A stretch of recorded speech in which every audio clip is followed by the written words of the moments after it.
Nesta aula vamos agora olhar para combinações simples de condutas e como calcular as perdas daí resultantes e caudais, etc. Hum, no fundo, isto vai se resumir a 4 regras simples, que são intuitivas algumas, penso.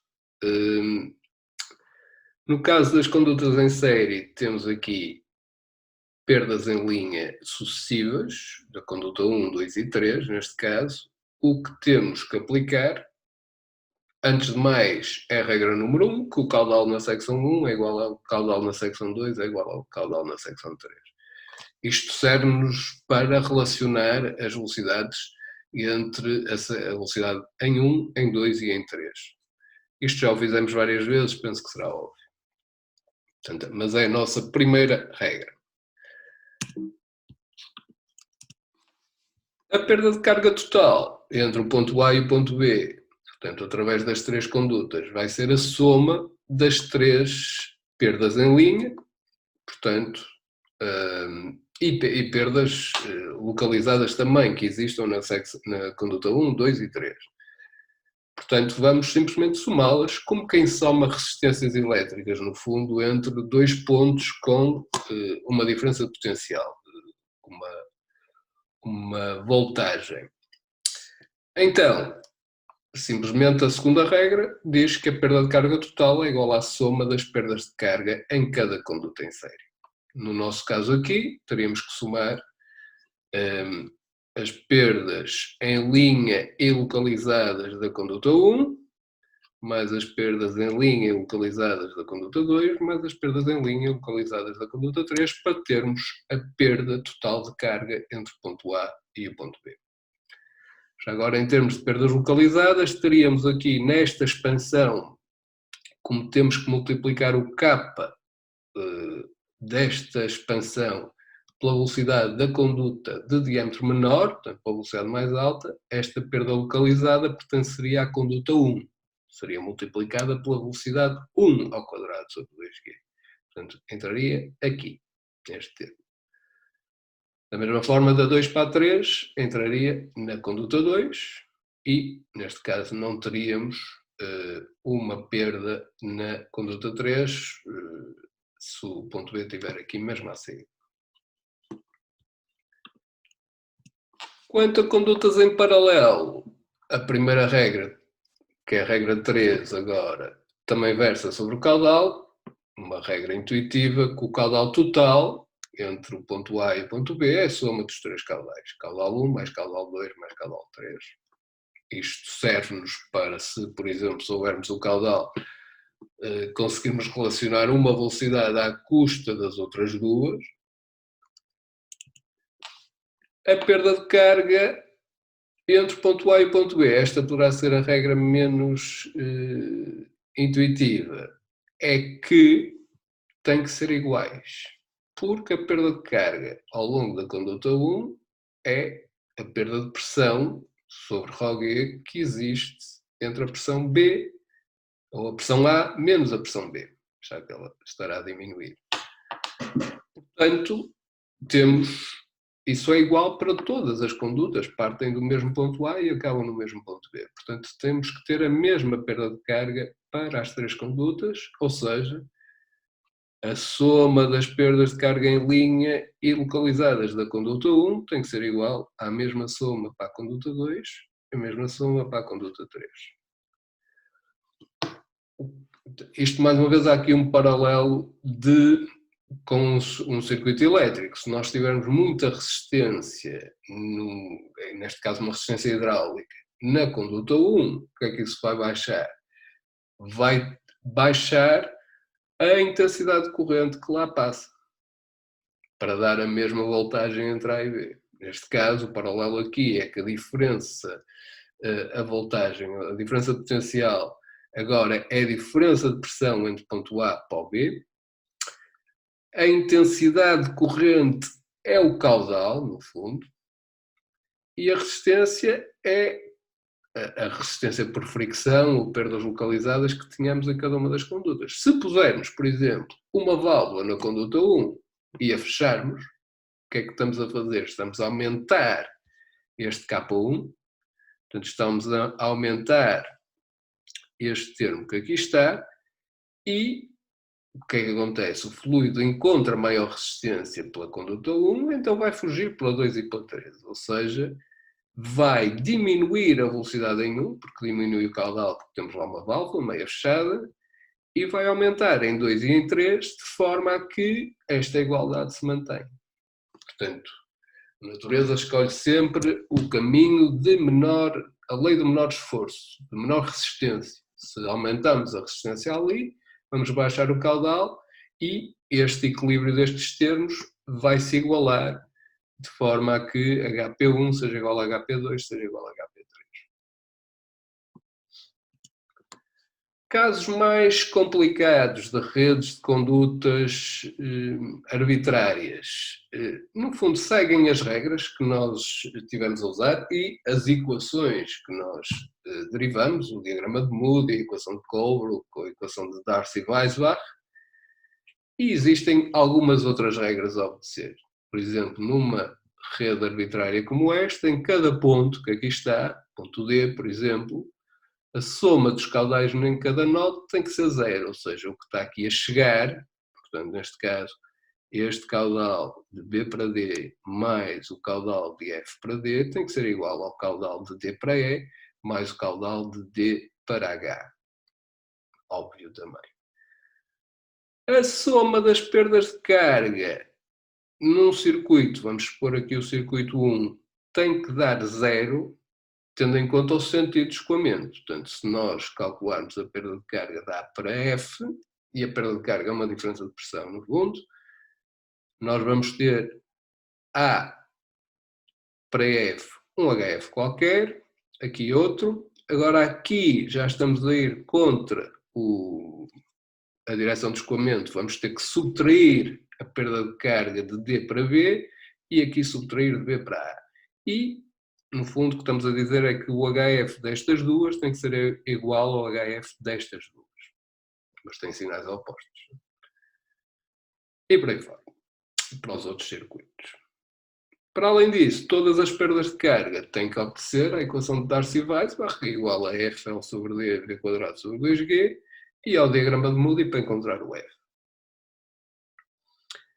Pronto, isto dá aqui um sistema grande de equações. A aplicação destas regras todas foi sistematizada num método chamado método Hardy-Cross, que nós não vamos abordar aqui, em mecânica dos fluidos, mas ela é abordada no terceiro ano na unidade curricular de máquinas de fluxo, o M-Fluxo. Portanto, vão revisitar isto para o ano. Vamos agora ver um exemplo que serve para exemplificar o cálculo de escoamentos em condutas com perdas localizadas e condutas em série. É um exercício do tipo 1, cálculo de perda, portanto é dos mais simples. Este vídeo também é uma reedição do mesmo vídeo, porque na versão anterior, apesar da equação de energia estar bem feita, há ali uma transição numa equação para outra em que eu deixei ficar um termo para trás. Houve um aluno que reparou muito bem nisso e me fez notar e, portanto, eu estou a regravar esse vídeo e já vos vou dizer qual era o que é que ficou para trás. Não afeta muito os resultados, mas pronto, convém ter isto corrigido. Então temos um sistema composto por uma conduta de 38 metros de comprimento e 50 milímetros de diâmetro, portanto esta primeira, a que vamos chamar conduta A, seguida depois de uma conduta de diâmetro maior, de 150 milímetros e um comprimento de 23 metros, conduta B, e depois da turbina uma conduta de 46 metros de comprimento e 75 milímetros de diâmetro. Portanto, 3 condutas em série e perdas localizadas numa entrada que nos é dito que é em canto agudo, aqui do reservatório, depois 2 cotovelos de 90 graus, esta expansão súbita da primeira conduta para a segunda e uma válvula de globo aberta na terceira conduta, que também é uma perda localizada. Muito bem. Temos aqui já o desenho e os dados que são relevantes. Todas as condutas já agora são de ferro fundido, portanto têm a mesma rugosidade, epsilon, mas não o mesmo epsilon sobre D, porque o diâmetro é diferente.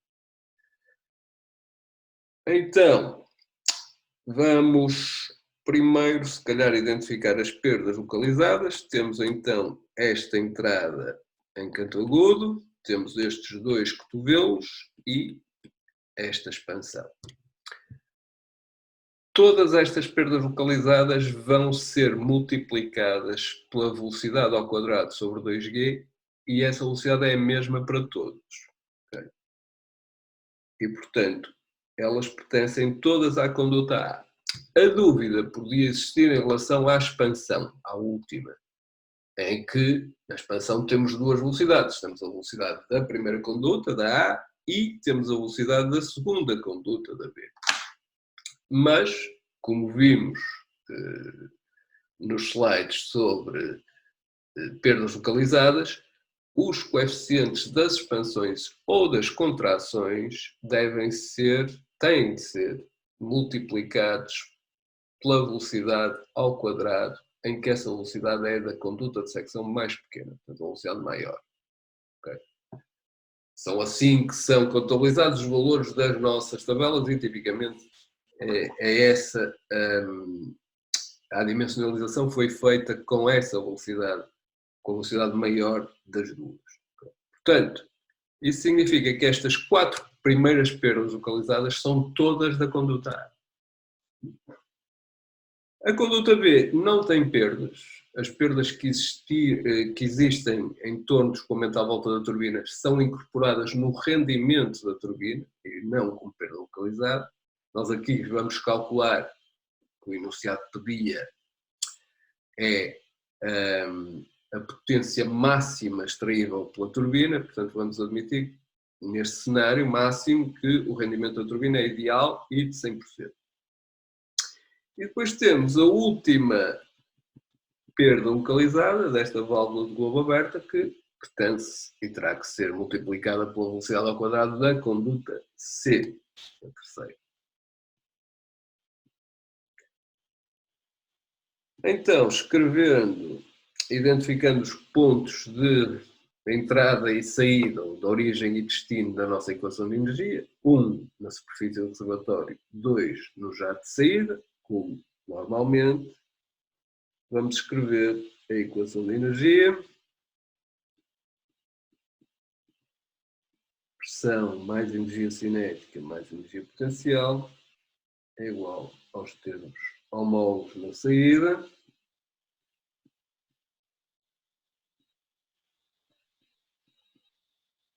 e mais 3 extrações de energia que ocorrem no percurso.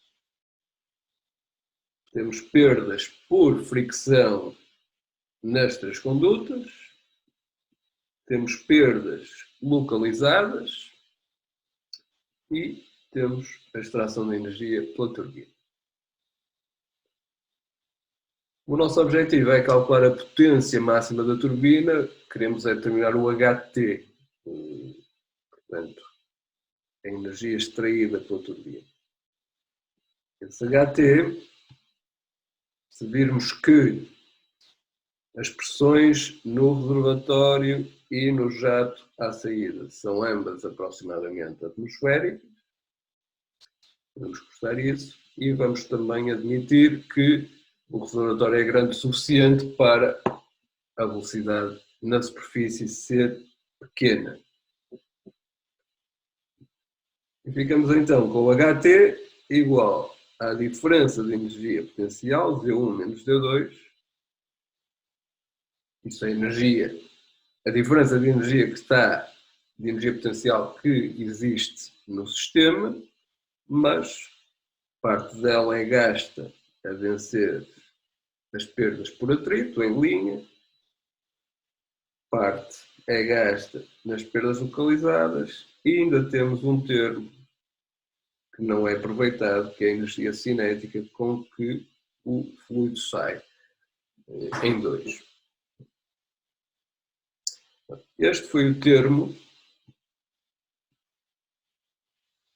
que eu não acrescentei. Portanto, estava na equação de cima, mas depois, ao resolver a equação de cima para HT, eu ignorei o termo cinético da saída. Portanto, é essa a correção. Não é um termo que tenha muito peso em comparação com os outros, mas é importante incluir. Ora bem, para condutas em linha, em série, o HF vai ser a soma dos 3 HF, das 3 condutas, das perdas por atrito nas 3 condutas, A, B e C, portanto, como se fosse somar resistências elétricas, e a mesma coisa para o conjunto das perdas localizadas.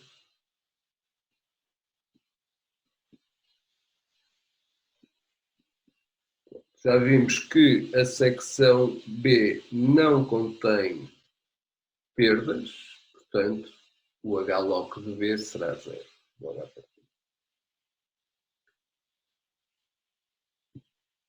Relembrando que a equação de Darcy-Weisbach, HF igual a F L sobre D, velocidade média na conduta ao quadrado sobre 2G, e que H-log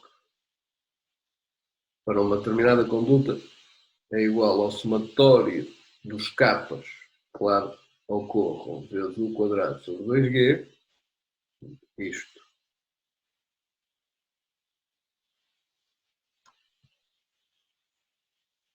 é o que vamos agora aplicar.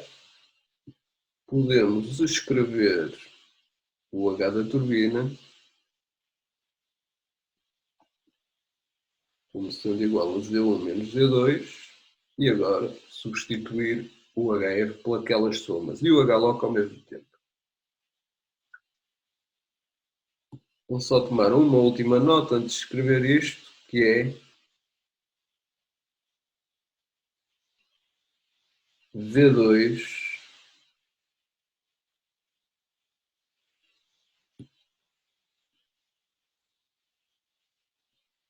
a velocidade na saída 2 é igual à velocidade em C também. Eu também vou aproveitar para fatorizar a equação. Portanto, agora o HF e o HLOG que eu vou reunir por secções de condutas para fatorizar em torno da velocidade ao quadrado sobre 2π. Então ficamos com, para A, F de A, L sobre D, de A, mais o somatório de capas em A, vezes a velocidade média da secção A ao quadrado sobre 2G. E a mesma coisa para B. A única diferença aqui é que eu não vou pôr o somatório de capas em B, porque já vimos que era 0.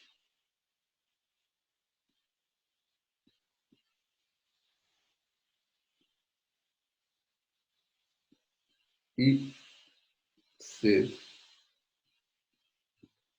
que tem perdas localizadas, portanto temos que somar, e além de perdas localizadas, já me ia esquecer outra vez, tem o termo da energia cinética. Que não é só este, na verdade, é isto tudo, não é? Mas que eu vou fatorizar. Estou aqui a subtrair e estou aqui a somar e tenho que subtrair, não sei. Agora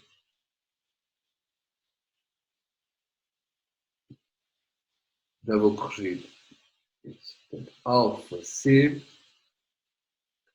e aqui a velocidade média na conduta C ao quadrado sobre 2. Mais uma vez, se o regime for turbulento, este fator de energia cinética é relativamente perto de 1 e, na ausência de mais informação sobre a forma do perfil turbulento, do expoente M, que nos permite determinar o alfa, eu vou assumir que ele é 1. Se for turbulento, só depois de ter um cálculo do número de Reynolds em C é que eu vou aqui corrigir ou assumir o valor do alfa.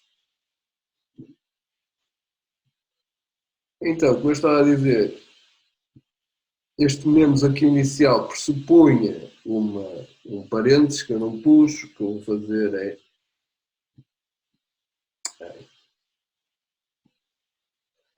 vou subtrair estes termos todos. Eu estou a subtrair HF e HLOC da equação acima, portanto tem que ser menos estas coisas todas. Agora, precisamos de determinar estes termos. Portanto, coisas que sabemos. Sabemos o Z1, sabemos o Z2, não sabemos mais nada, na verdade. Temos que determinar as velocidades. Em cada secção temos o caudal, portanto essa é a primeira coisa. Com essa velocidade calculamos o Reynolds. Com o Reynolds e o Epsilon sobre D de cada secção calculamos os Fs e ficamos com os termos dos parênteses definidos.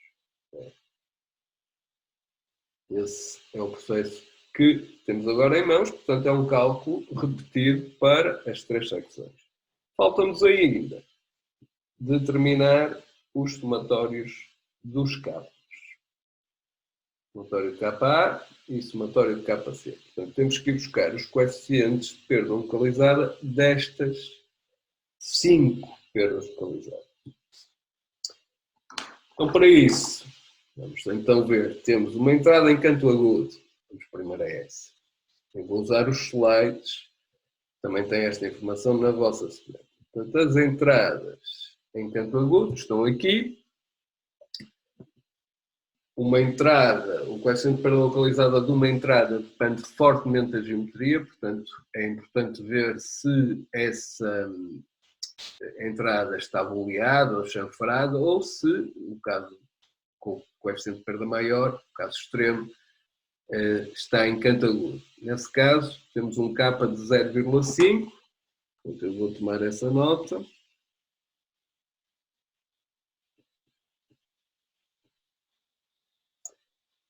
Depois tínhamos 2 cotovelos a 90 graus, temos aqui, flangeados, não é aqui, é mais à frente. Penso que o raio não era especificado, portanto vamos considerar que é um raio normal. Se o raio de curvatura for maior, a curva é mais suave e, portanto, teria um coeficiente de perda localizada menor. Okay? Portanto, aqui estamos a assumir que ele é normal, 0,39 para, isto depende do diâmetro da conduta, que no caso da conduta A tem um diâmetro de 50 mm. Portanto, estamos aqui e estamos a falar deste valor. 0,39 para aqueles 2 cotovelos. Depois tínhamos a expansão. A expansão, nós temos esta expansão súbita, podemos consultar calculando o rácio de diâmetros, portanto, tem o rácio entre o diâmetro da conduta A, que é de 50 mm, e da conduta B, que é de 150, portanto 50 sobre 150, ou seja, 1 sobre 3, 0,333. Portanto, poderíamos vir aqui e tirar o valor aproximado a partir do gráfico. Mas temos uma expressão para isso, para a expansão súbita, usando os diâmetros, portanto eu vou calculá-la aqui. Puxar aqui mais para baixo. 1 menos, e então posso pôr em milímetros, já que está a entrar em rácio. Portanto, isto vai dar 1 menos 1/3 ao quadrado, ou 1 menos 1 sobre 9, tudo ao quadrado.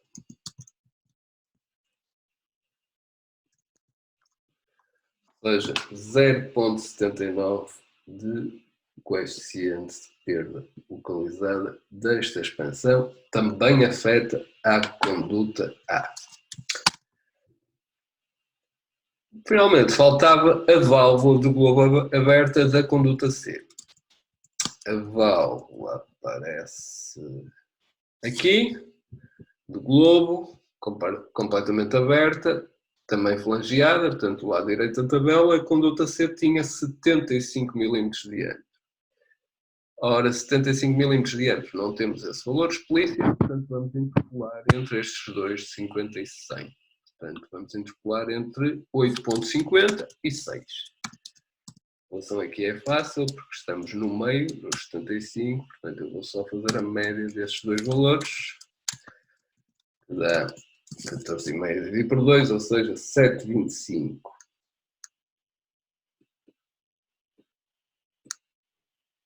O cabo da bola. Então, eu pus esses valores naquelas caixas verdes, afetas a cada um, acabei de adicionar, e então temos o somatório de capas da que vai ser igual, agora temos que somar isto, 0,5 para a entrada, mais 2 vezes,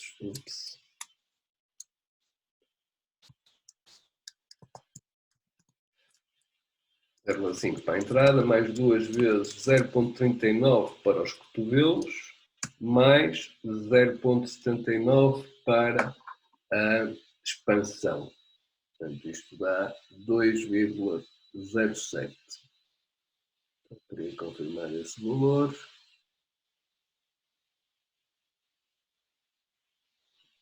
Penso que é isso. B, não temos nada. E C, temos apenas a válvula. 7,25 que acabamos de ver. Então, o somatório de capas está. Vamos calcular isto para cada conduta. Isto é um processo moroso.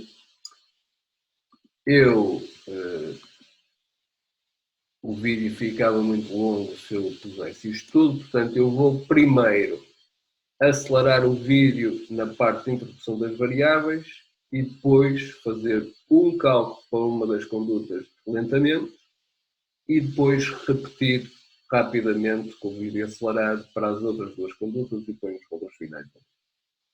Okay.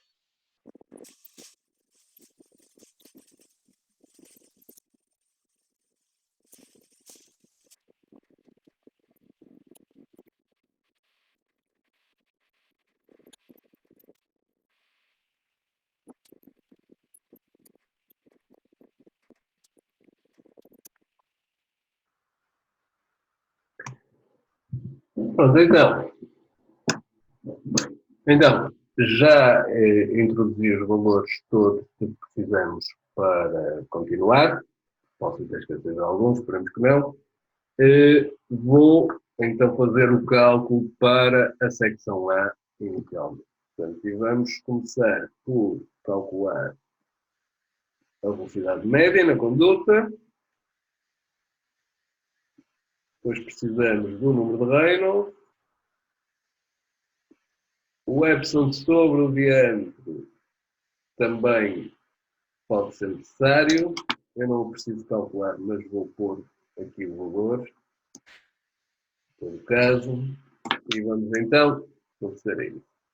Portanto, já temos, falta um caudal, agora que me lembrei, que é logo a primeira quantidade que vamos precisar. 4,5 litros por segundo.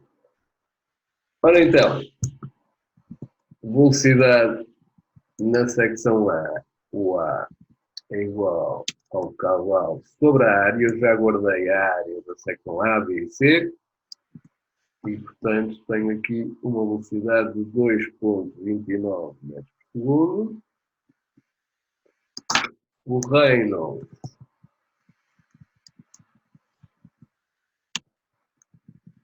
vai-me dar O de diâmetro sobre a viscosidade, 114.000,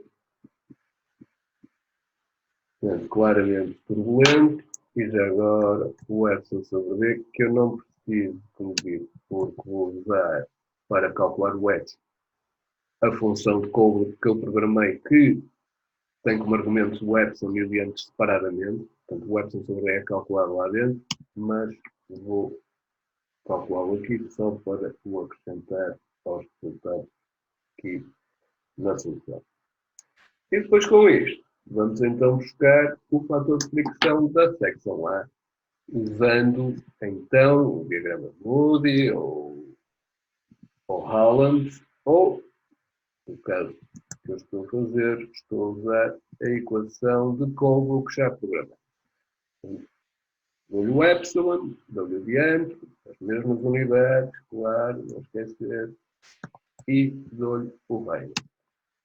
E retorna-me uma falta de fricção de 0,0, arredondando à terceira casa, 32.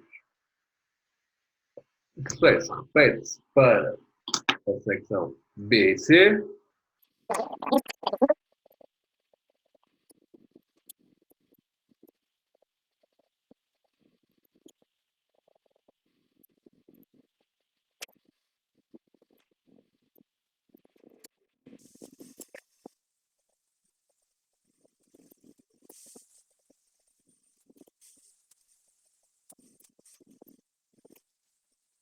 Estão agora, então, calculados todos os fatores de fricção, todas as velocidades, Reynolds e Epson-V, para quem quiser usar o Moody.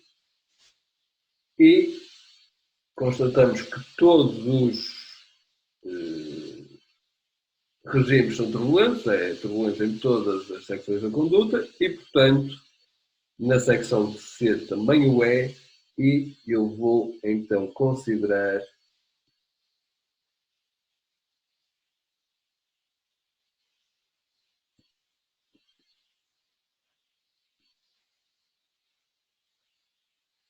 que o αc é aproximadamente 1. Okay? E então, nesta situação, já temos todas as quantidades definidas para podermos calcular isto. As velocidades, os fatores de fricção, era o que nos faltava. E já agora o αc. E, portanto, podemos calcular o HT finalmente. O HT fica então igual, não pus o Z1 menos Z2, vou pôr manualmente, portanto 30 metros, foi a diferença de cota entre a entrada e a saída, ou entre o nível do observatório e a saída. Agora tenho que subtrair as perdas, temos as perdas em linha na conduta A, mais o somatório de capas em A, que eu também já guardei, já tínhamos calculado, vezes a velocidade A ao quadrado sobre 2G. E isto até pode ser copiado.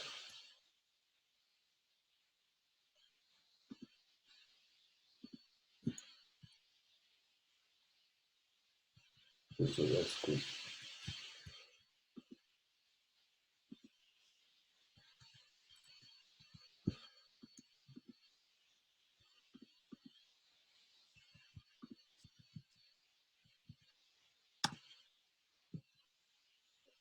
e repetir deste lado.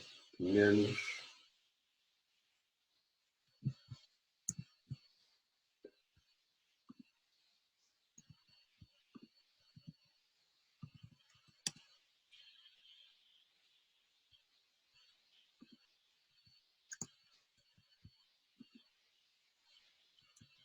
só para copiar duas vezes. E então aqui vamos por C.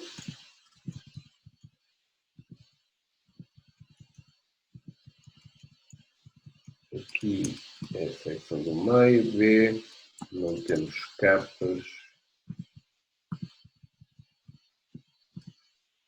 E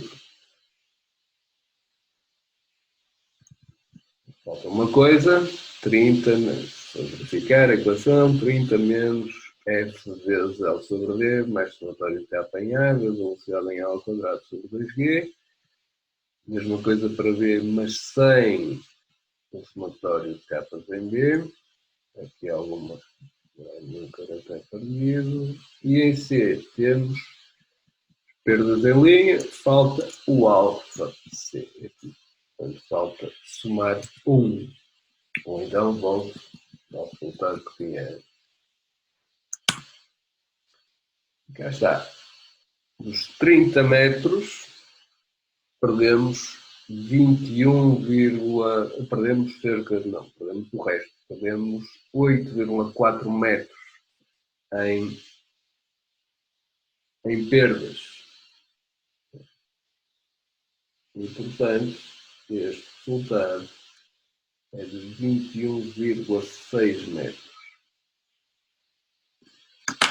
Agora isto compara com o resultado do vídeo anterior, quando não tinha este, portanto, quando este último termo ele tinha esquecido, tinha-se perdido no processo da solução, esse resultado dizia, sem isso, dava 21,76 metros. Portanto, estamos aqui a falar de 15 centímetros. É uma diferença que mais vale não ter. Então, com este H da turbina, vamos para outra cor, podemos calcular a potência, que, como sempre, será igual a ρg H da turbina vezes o caudal. E então, a potência da turbina fica ρ vezes o G vezes este HT vezes o caudal. Ou seja, 953,6 watts, que podemos também dividir por 745,7. Vou dividir a este. 745,7.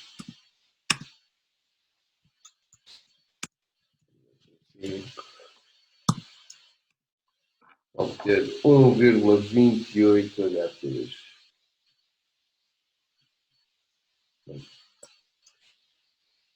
Portanto, se compara com 1,29 HPs da resolução anterior.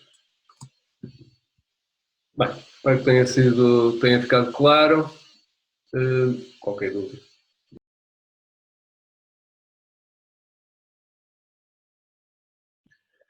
Agora vamos ver um segundo exemplo de condutas em série, em que temos 3 condutas com a geometria que está indicada na tabela e sabemos que a perda de carga total ao longo destas 3 condutas em série é de 20,3 metros.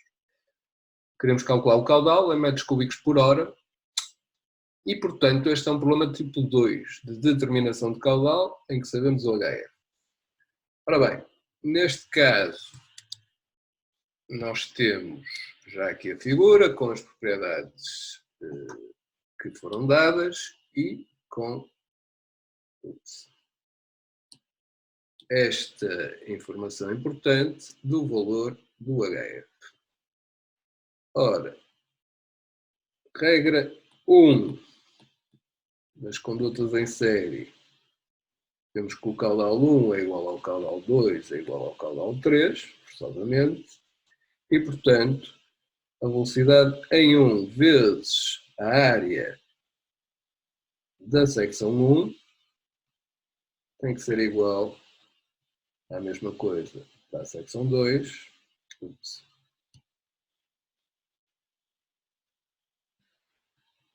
E para a secção 3. Isto permite-nos, desde logo, calcular as velocidades em relação a uma delas. Portanto, vamos fixar a velocidade 1 e daqui determinar que a velocidade 2 tem que ser igual à velocidade 1 quatro cortam, vezes o rácio dos diâmetros ao quadrado.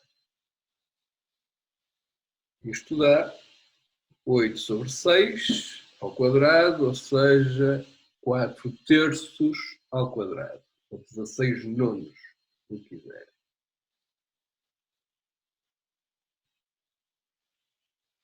E podemos fazer a mesma coisa para 3, em que aqui o rácio dos diâmetros é agora de 2, e, portanto, a velocidade na secção 3 tem que ser 4 vezes a velocidade na secção 1.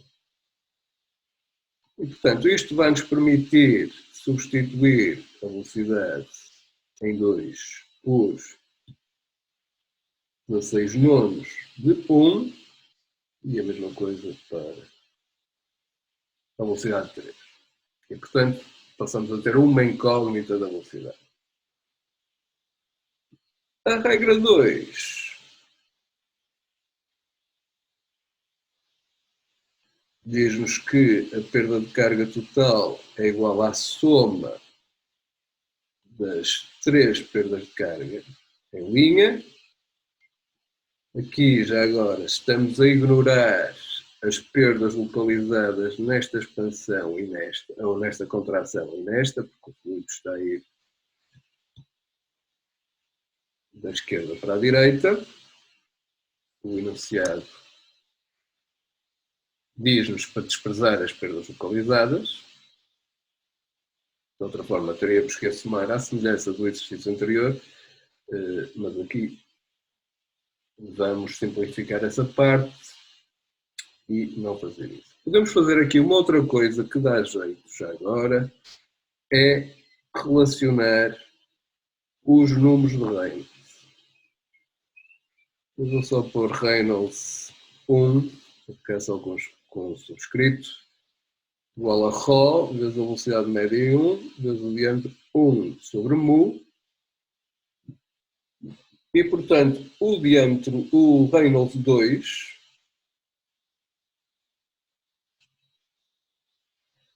vai ser igual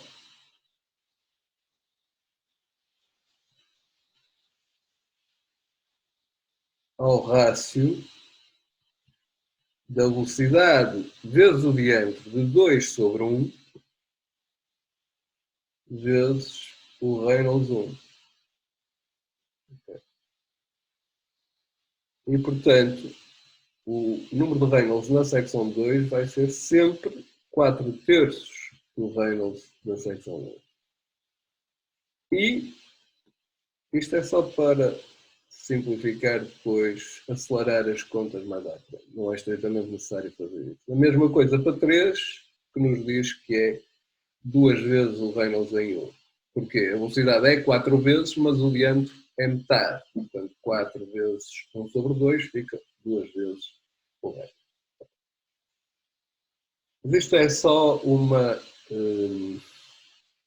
conveniência para acelerar o processo de cálculo, já que mais uma vez temos que calcular as coisas 3 vezes. Então, a partir da nossa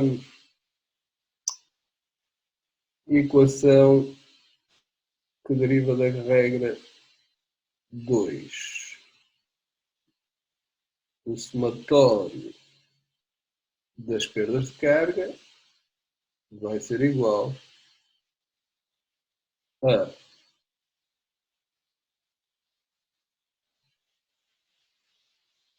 F1 vezes L1 sobre D1 mais, e eu agora, como quero multiplicar isto tudo por uma das velocidades ao quadrado sobre 2G, vou usar 1, velocidade de 1 ao quadrado sobre 2G, portanto aqui vou substituir e já pôr aqui os 16 nonos da relação entre a velocidade 2 e a velocidade 1.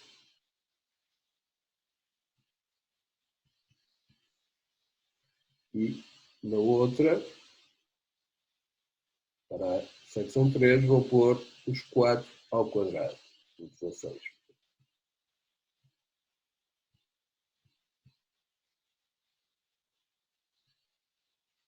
De forma a que Velocidade 1 ao quadrado sobre 2g vezes, por exemplo, 16 nomes ao quadrado, eu sei que isto é igual à velocidade 2 ao quadrado sobre 2g.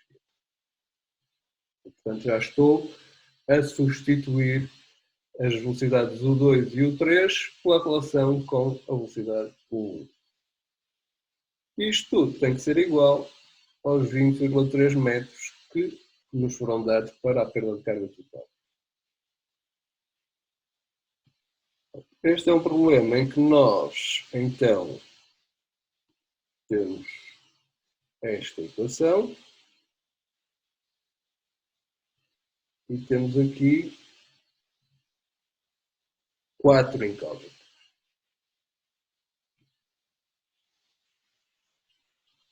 Isto é o que nós sabemos, são os comprimentos, e não sabemos nem os Fs, que dependem do caudal, nem a velocidade, em 1 ou em 2 ou em 3. Mais uma vez, vamos ter que arbitrar valores para aqueles Fs e, para isso, vamos assumir para todas as secções um Reynolds alto, para irmos buscar o valor do fator de fricção para a velocidade relativa à epsilon sobre V de cada tubo para Reynolds muito alto. Portanto, eu vou aqui assumir um Reynolds 1 ou 2 ou 3 de 10 à oitava e agora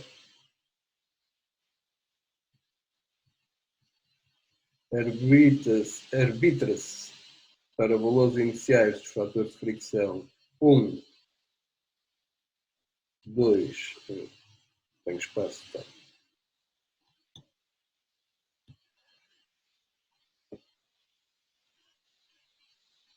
1, 2 e 3, o que a equação de Colbrooke ditar para um Reynolds 10 à oitava e o epsilon sobre V dado inicialmente. Vou aqui usar a máquina.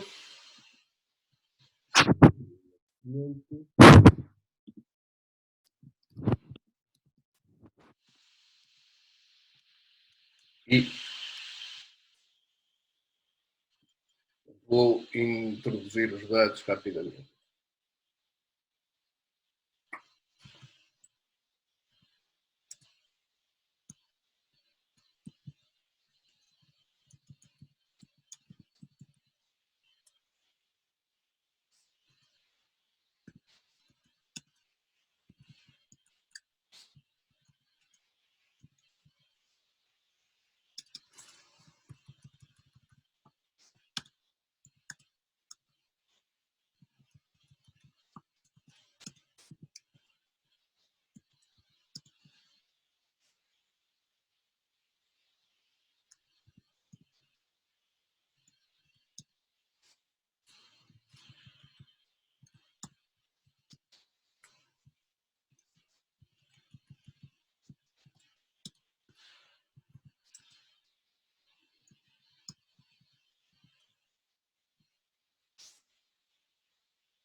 Agora, com os dados iniciados, vou calcular os valores de fatores de fricção iniciais para um Reynolds de 10 à oitava, para cada um deles. Eu chamei esse Reynolds inicial, RE ini, e portanto vou agora usar a função de Colebrook que tenho gravada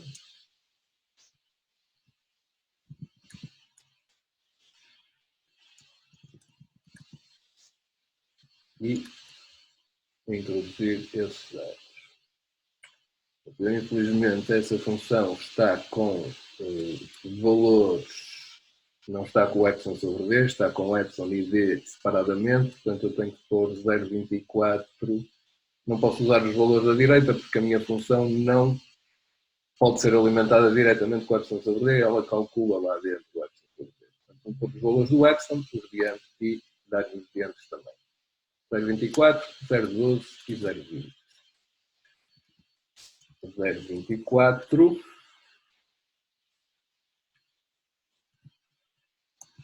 é menos 3, diante 1 e este Reynolds inicial.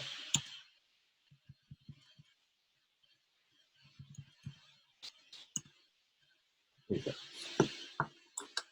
portanto, tenho esse primeiro valor do F1, 0,026, para 2 muda aqui o diâmetro, tenho que considerar os valores, aqui é 12, depois é 20,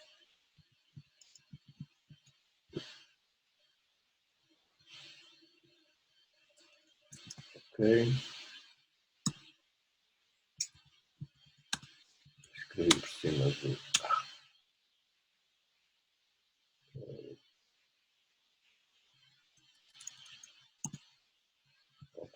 este e este aqui é para guardar na variável F2 e não F1, como eu me enganei. 0.023 para a conduta 2 e para a 3 era 13, aqui era 20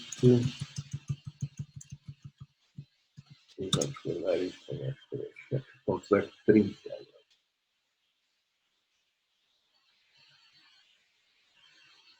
Bom, com estes fatores de fricção vamos substituí-los aqui e calcular a velocidade em 1. Vamos chamar a isto a equação B, talvez. Bem. E resolver para a velocidade 1.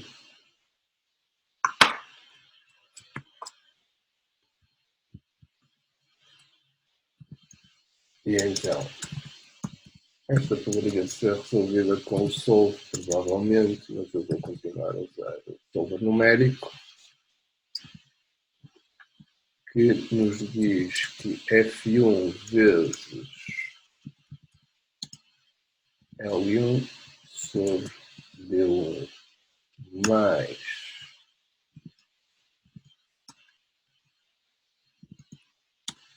16 nonos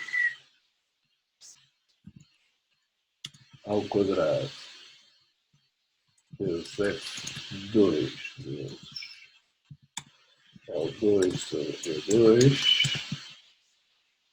mais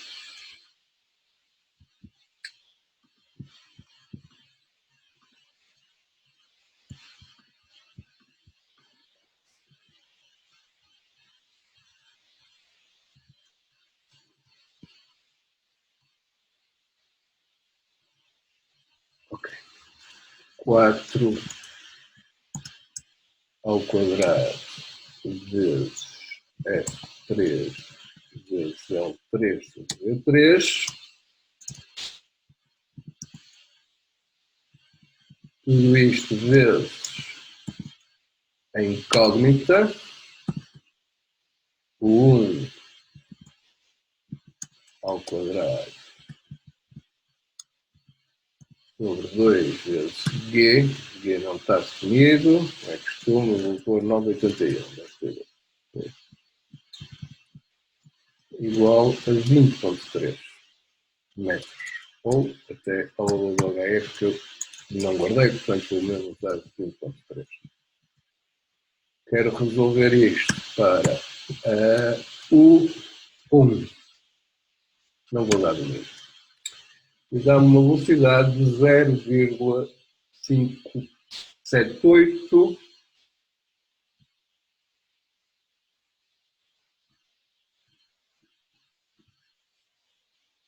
até 579 metros por segundo. E agora, vou guardar isso em uma variável 1. Já sei que os 2 é igual a 16 nonos de 1.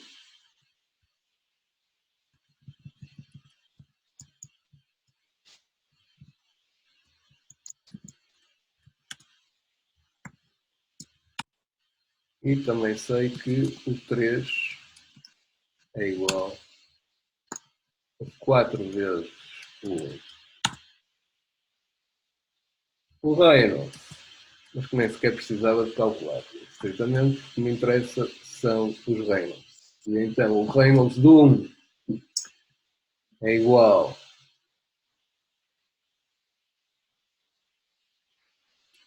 não tenho essa forma, estava só a pensar se já tinha isso para trás, é igual a Rho, está guardado, vou pôr 998 vezes a velocidade em 1, vezes o diante 1, a dividir pela viscosidade da água, Reynolds 2 é igual, podem calcular com a velocidade do 2, mas aí está. O objetivo disto era nem sequer precisar de calcular a velocidade. Não é? Portanto, sabemos que o Reynolds 2 vai ser igual a. Aqui estava. A 4 terços do Reynolds 1. Portanto, eu vou usar essa relação para não ter, que era o que eu devia ter feito, nem sequer calculado o 2 nem o 3. E Reynolds 3 é igual a 2 vezes o Reynolds 2. Pronto. O sistema está montado, com as equações todas que precisamos, agora vamos calcular o novo F1,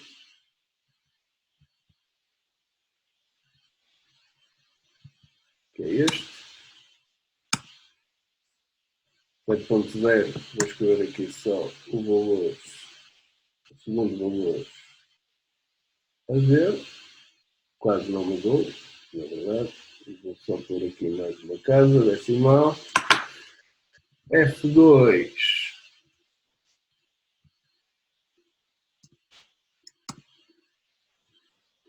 0,0234 e F3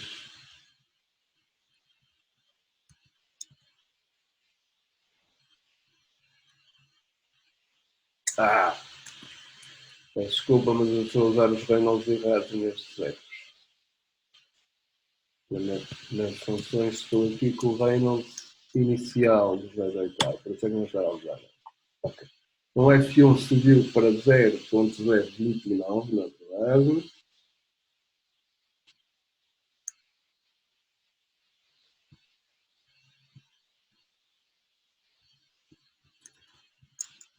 O F2 subiu para 0,026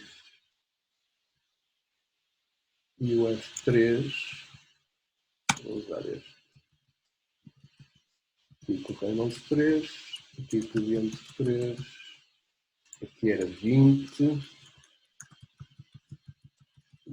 isto vai para F3, deu menos, subiu para 0,031. Com estes três novos valores do F, voltamos à equação B e determinamos uma nova velocidade. E eu vou parar por aí.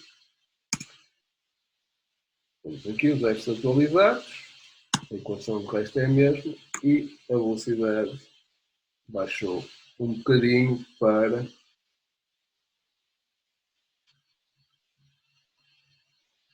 0,566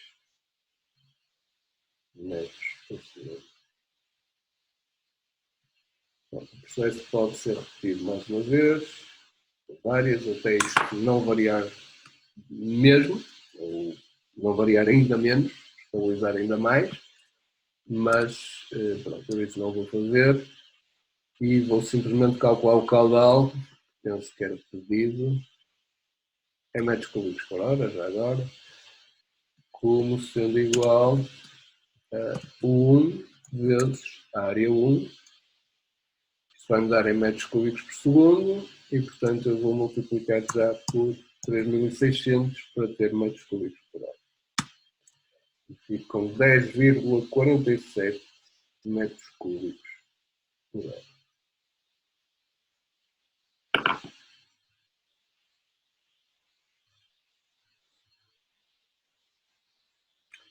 Eu tenho aqui um valor um bocadinho diferente, deixa-me só ver quanto é que isto dava.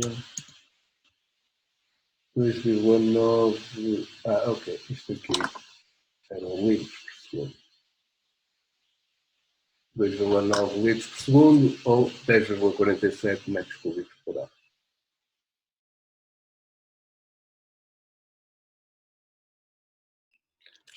O terceiro exemplo versa agora sobre condutas em paralelo. Temos um sistema de tubos de ferro galvanizado, ou seja, com uma rugosidade dimensional de 0,15 milímetros e que fornece gasolina com aquelas propriedades com um caudal de 0,036 metros cúbicos por segundo.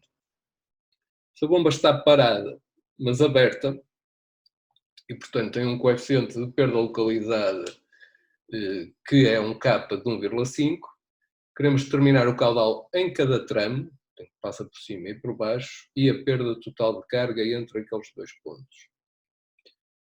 Vamos desprezar as perdas localizadas nas curvas e naqueles T, enfim, em tudo que não seja o K da bomba, a perda na bomba. Temos aqui o desenho. Eu vou mais uma vez inserir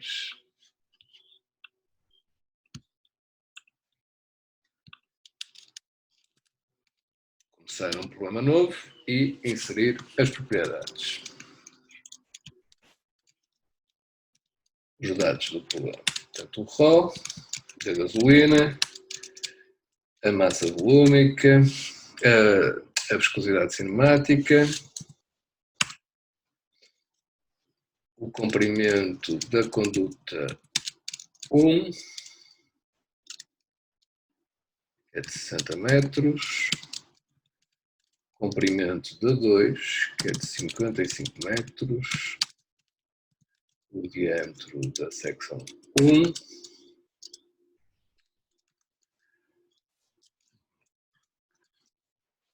que é de 5 centímetros, e o da 2, que é de 4,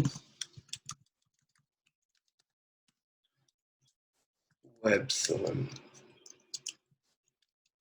que é de 0,15 milímetros, e vou também já calcular o epsilon sobre D da conduta 1,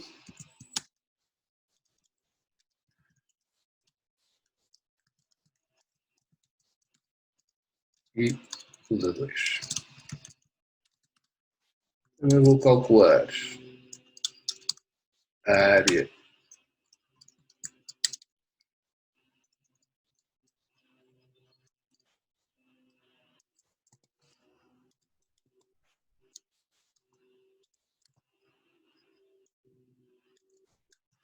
Não tem mal ficarem.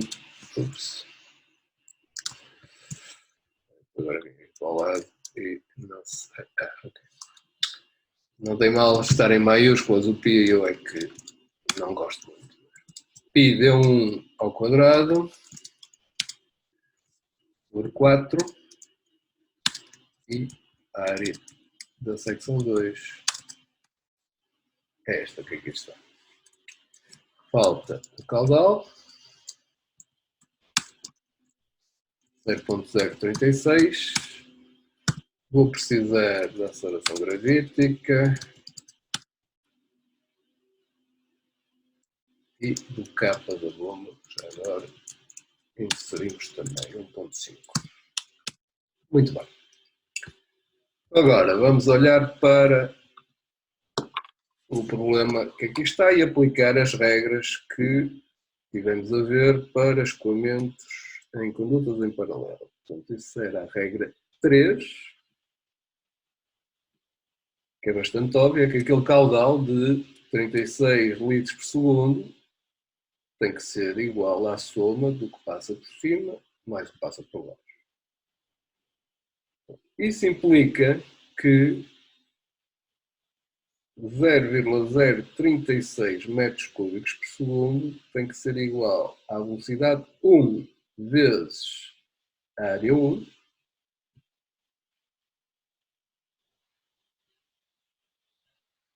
mais a velocidade 2 vezes a área do tramo 2.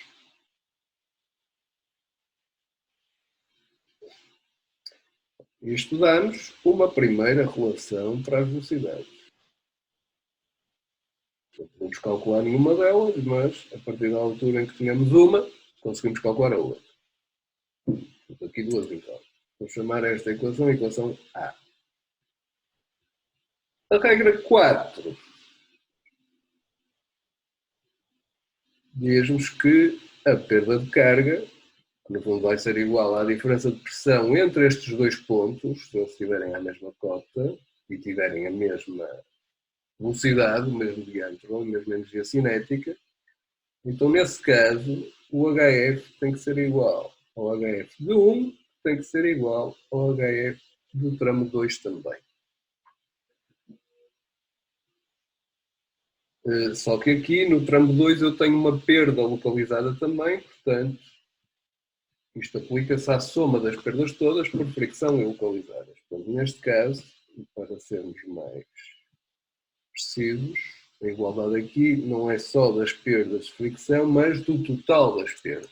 Portanto, HP, neste caso, tem que ser igual às perdas pelo tramo 1, que só são por fricção, e iguais às perdas no tramo 2, que tem uma componente de fricção distribuída e uma componente localizada devido à bomba que está aberta.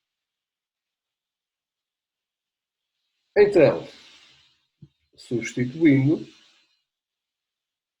eu vou ficar com F1 L1 sobre D1 vezes a velocidade 1 ao quadrado sobre 2G, o HF, 1, tem que ser igual aos termos homólogos para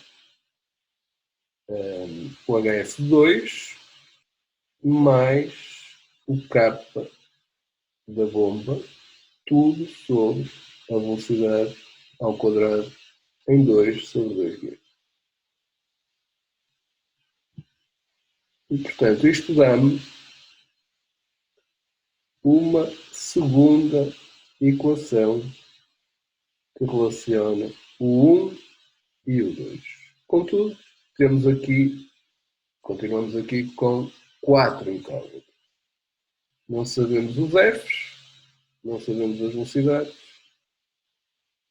e, portanto, temos duas equações, sim, mas quase incógnitas.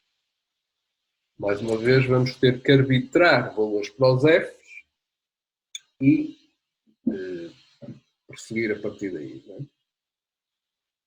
Fixando um valor arbitrado inicial para F1 e F2, ficamos já com duas equações e duas incógnitas e podemos resolver para a velocidade 1 e a velocidade 2.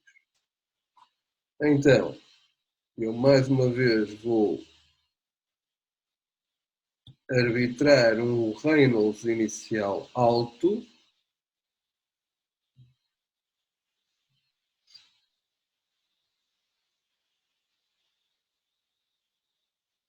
Portanto, isto só serve para estimar um valor inicial para os fatores de fricção F1 e F2.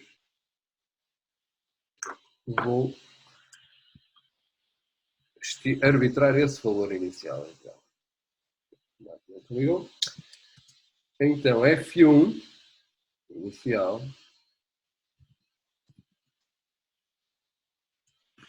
vamos fazer primeiro, antes disso, fixar um valor, esse valor de Reynolds igual a 10 ao oitavo.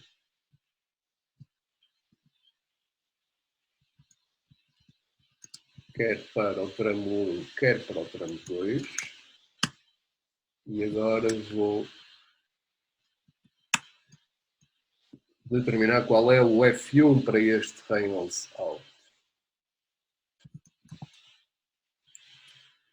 Vou usar a minha função de Colbrook já gravada, em que tenho o Epsilon, que é igual para os dois, o diâmetro do tramo 1 e o Reynolds do tramo 1 arbitrário.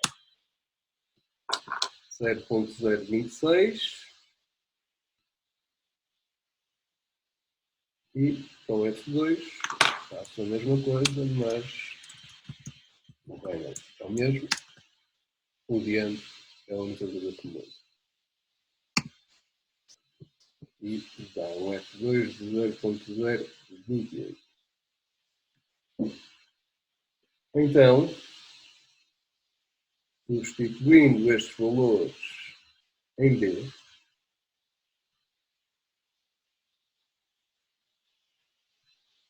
e resolvendo A e B simultaneamente,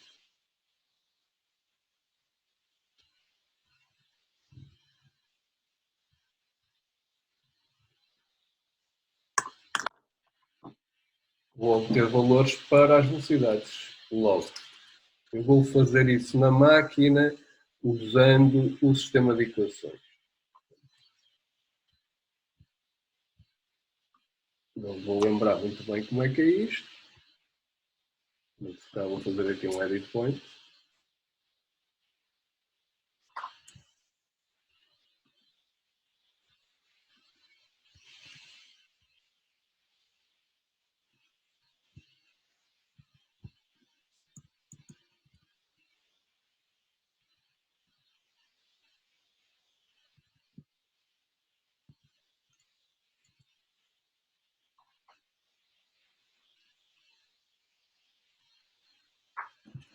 Então, para resolvermos isso, vamos ao menu. Menu álgebra. Resolver o sistema de equações. São duas. As minhas variáveis eu vou chamar o 1 e o 2.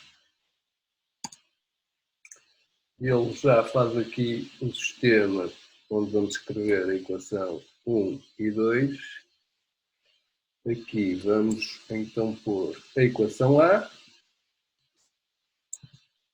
Eu tenho o caudal, vou usar a variável. Caudal igual, não 2 pontos igual, mas igual a o 1 ao quadrado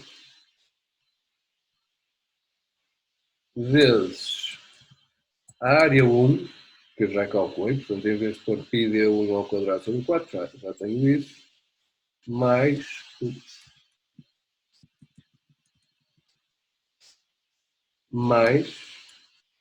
o 2 não é ao quadrado. É só uma escala. Velocidade vezes área em 1 mais a velocidade vezes a área em 2. A, vou sempre carregar mais 2 vezes A2 igual ao caudal. E em baixo, a equação um pouco mais complicada, F1 vezes L1 sobre D1 vezes a velocidade 1, agora sim, ao quadrado, sobre 2G igual, abre parênteses, até podia copiar, agora.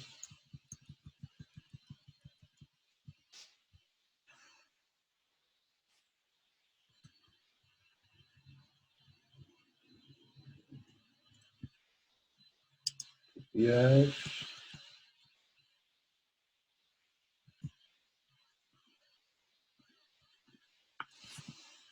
Colar. E agora vou substituir os 2 por 2. E falta aqui, né, somar o capa. Posso ter aqui um parênteses a mais. Ele foi esperto e já o tirou. E quero resolver isto para o 1 e o 2.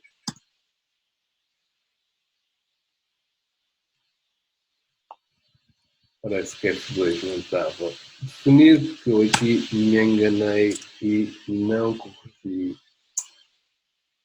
Não substituí aqui F1 para F2. Usei pontos 0,28 que eu tinha escrito, mas tinham ficado guardados na variável errada.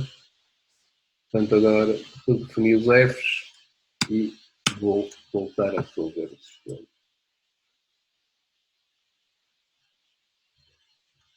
Isto acho que me está a dar muito alto.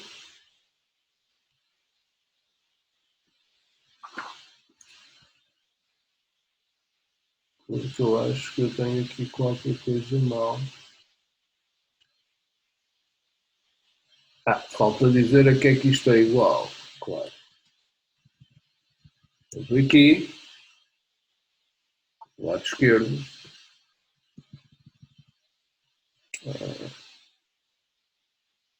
não, isso não está mal.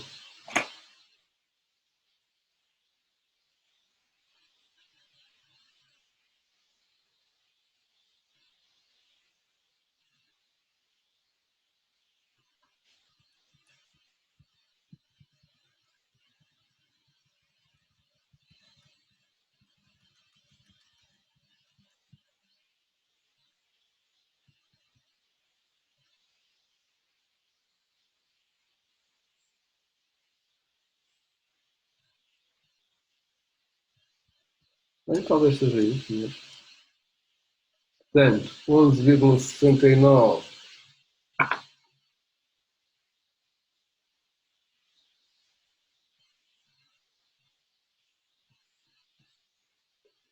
11,69 metros cúbicos por segundo, metros por segundo, para a velocidade em 1, e 10,38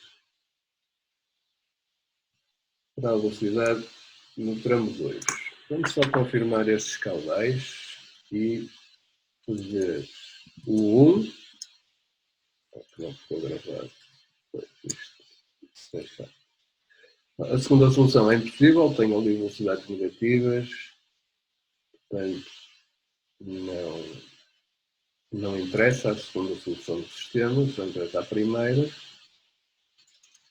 E eu vou só guardar o valor aqui das velocidades para depois confirmar que o caudal dá de facto o caudal prescrito com estas velocidades.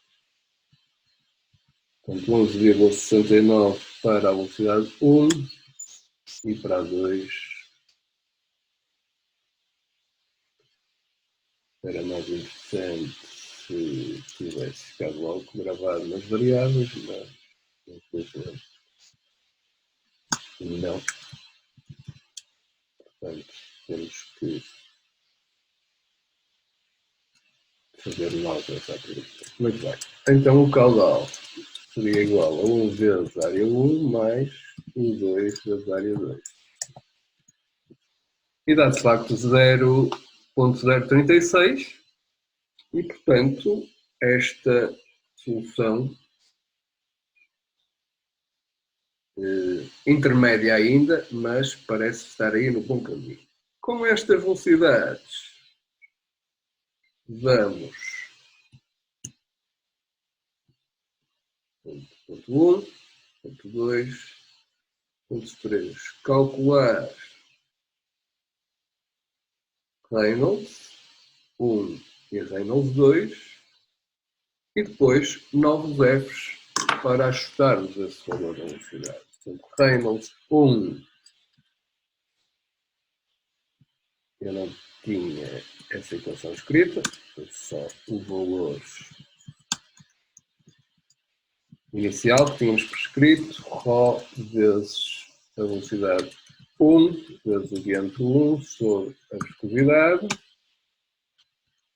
A mesma coisa para o tramo 2.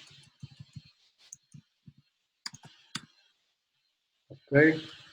E agora vamos buscar os novos F's. F igual a F1, com o valor do Reynolds a mudar, portanto ele baixou agora, quase não mudou, subiu na verdade, 262. Eu não escrevi mais casas há bocado, portanto não tenho a certeza de quanto é que alterou. E o F2, desta vez não vou cometer o mesmo erro, vou guardar em F2, 0.028, este é que não mudou mesmo.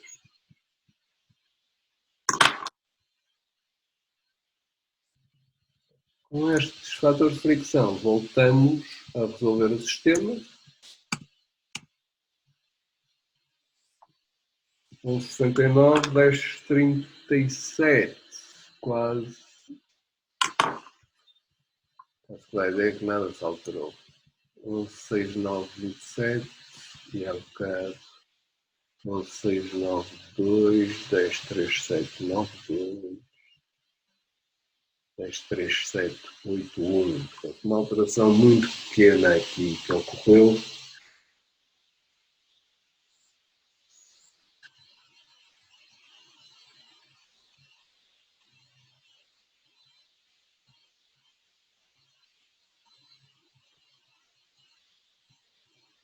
E, portanto, vamos ficar com estes valores finais. Estes valores finais ditam que o caudal 1, vamos só guardar estas velocidades,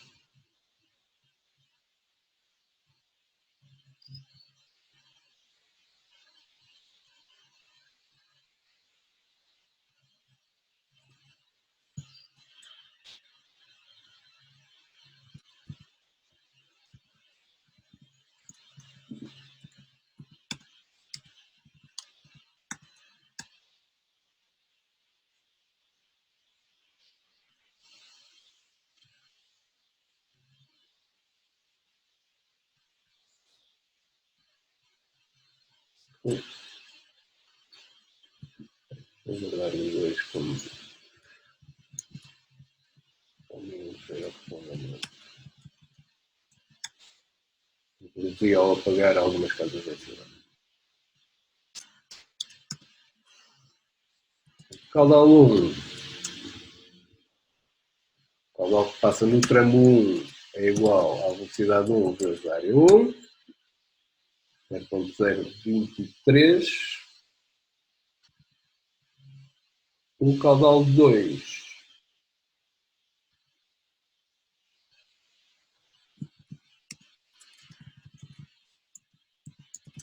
a diferença para os 36, portanto 13.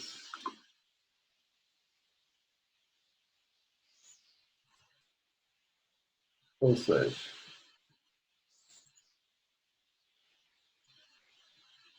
caudal 1, 0,023 metros cúbicos por segundo, caudal passa pelo tramo 2, 0,013 metros cúbicos por segundo. O que dá cerca de 64% passa por cima e 36% passa pelo tramo de baixo. puséssemos aqui uma válvula, vamos supor, com um capa elevado, devia aumentar a resistência do escoamento a passar pelo tramo de cima e a diminuir o caudal de cima, aumentar o de baixo, de forma a que, aumentando a velocidade do tramo de baixo, nós estaríamos a aumentar as perdas em baixo também, de forma a que elas ficassem iguais no tramo de cima e no tramo de baixo, com uma regra dita.